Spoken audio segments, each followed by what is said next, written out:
What if every human jumped at the same time? There's a strange comfort in imagining the entire human race doing something together. Not in a metaphorical, let's unite kind of way, but literally. Every single person, from toddlers in Tokyo to shepherds in Patagonia, pausing, counting down, and leaping into the air like some oddly choreographed species-wide impulse. Of course, the question that usually follows this image is, would the Earth notice? Let's start calmly.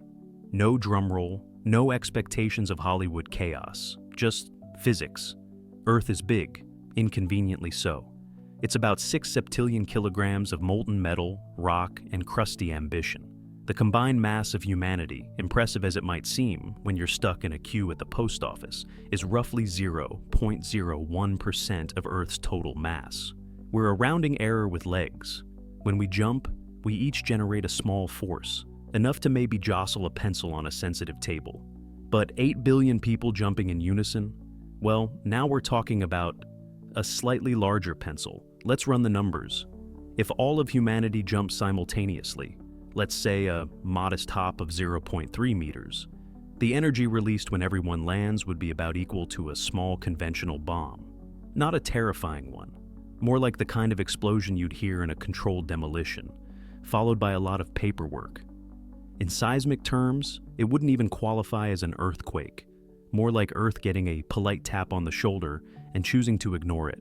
The ground might vibrate slightly, yes, but your coffee cup wouldn't tremble. Your cat wouldn't even look up.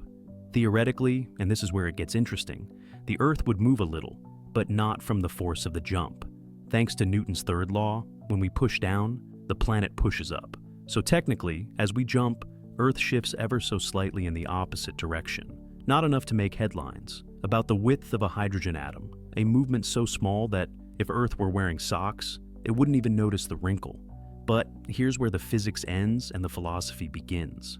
Because the real question isn't whether Earth would notice us, it's whether we would notice each other.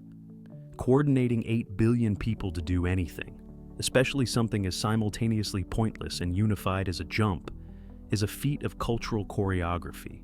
It's not just about legs, it's about logistics, time zones, language barriers, political climates, and the fact that someone will always be in the bathroom at the critical moment.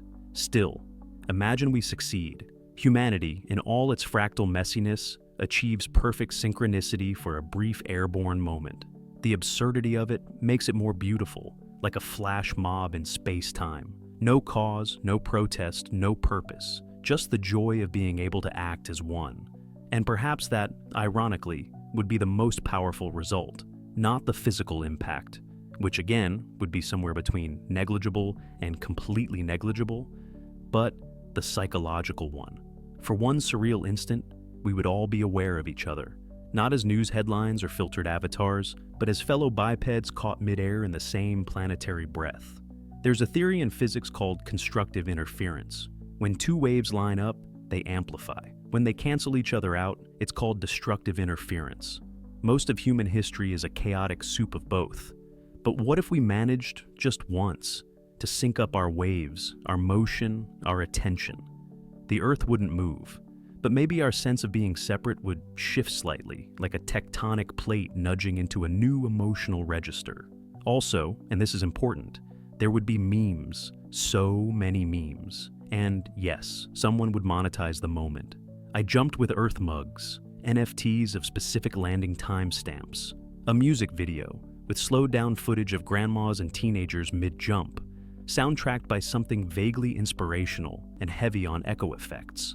But beneath all that noise, the merchandise, the inevitable conspiracy theories, the global jump caused my Wi-Fi to stutter. Something would remain.